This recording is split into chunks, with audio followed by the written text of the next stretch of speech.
All right, guys, you're getting your money's worth in these ones. I think we're up to number 4 now. Let's continue on with kind of my top 10 core warrior beliefs. We ended off with, on the last one, that fear is a perception, and you can learn to control and regulate your perceptions, okay? That is part of your training. Let's jump to another one here. I got a bunch written down, so I'll just glance at it and see which one I want to go with. We talked about, let's talk about aggression on this. Aggression is an illusion. Okay, this is another huge one that I really had to work through, when you get it, this becomes one of your core fundamental things. 2 types of aggression, defensive aggression and predatory aggression. Understand that the aggression, that defensive aggression, it's all an illusion. You have to understand to such a high level, okay, you have to get posturing. You have to understand it because I believe that it's part of our innate posture. It's part of our innate kind of human nature, is to posture. Because remember, posturing is done for status, display, profit, and damage limitation. We all have, unless we're sociopaths, we have the resistance to killing members of our own society, members of our own species. We have a resistance to interpersonal aggression, even on the verbal level, which brings us back to why warrior reactions are normal. That resistance to that interpersonal aggression, that phobic scale response that it can cause in all of us, unless we are sociopathic, that can be moderated. That ties into the aggression. You can learn to train it, to get rid of the posturing, to understand the illusion, the magic behind it, where it's all connected. You notice all of these core warrior beliefs are going to have an interconnectedness to all these things. Okay, so what you have to get through is that posturing side of it, because you got to take it out of yourself. Get rid of this ego, this sense of self-importance. You want to have a confidence. You want to have a real world confidence. And sometimes that's going to appear to be ego. Some people are going to misinterpret it. What I'm talking about is on a deeper level. Okay, the real world confidence, the ability to do and act with intent. Verbally act with intent, say what you mean what you say, the ability to physically act, the ability to emotionally commit and make emotional actions with intent. All of the things are going to be so much better when you get posturing out of it, because we'll posture on every level, physically, mentally, emotionally, even people are spiritually posturing out there. Okay, so you want to get rid of this. Understand that aggression is an illusion. Learn to act with an intent. There's very little survivable value in aggression. Okay? You have to learn to act with intent. That only comes through the study of aggression and seeing it for what it truly is, the illusion that it is. The next one that I want to hit on is I want to talk about denial, because it's partly connected. There's a good close interconnectedness between the 2 things. Denial is a weed. Denial will kill you twice. It's the gift that will kill you twice, man. If it doesn't kill you the first time physically, which it can do if you deny that anything can happen, it'll get you physically, it'll take you. The second and more dangerous way, it will psychologically kill you.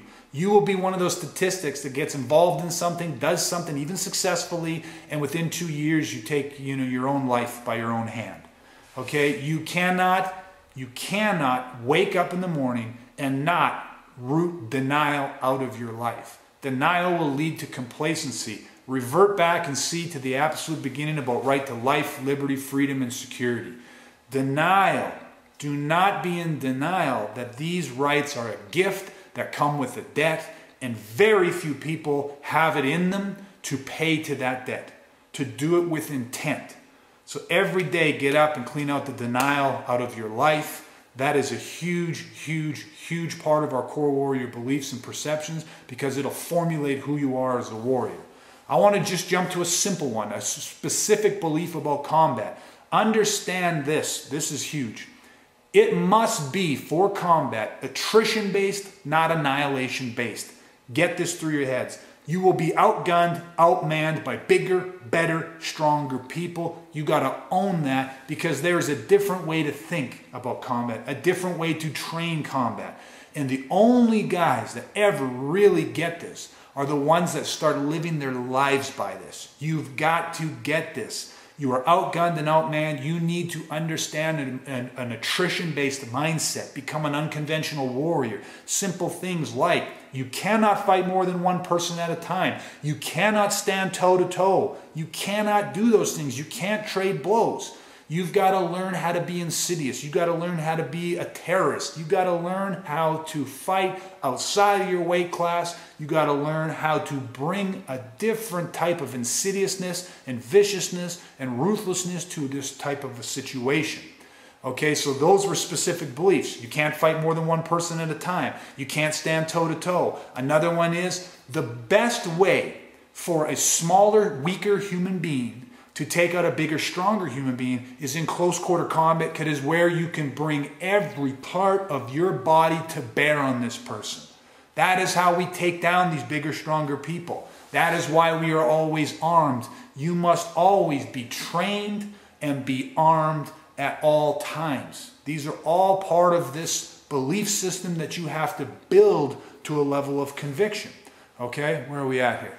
All right, we got time for a couple more. Let's throw some more out. One of the other beliefs is this: when you make a decision to become a warrior, to own the right to life and liberty, to weed out denial, to do all of the things I've been talking about, to train, to really get rid of obstacles and roadblocks that prevent you from making your training, set a standard and obtain to it, understand this is one of your core warrior beliefs.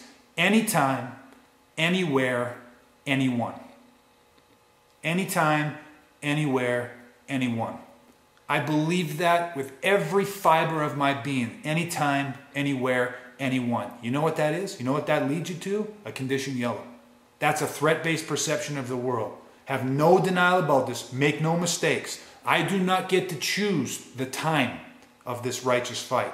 I do not get to choose the location of this chosen righteous fight.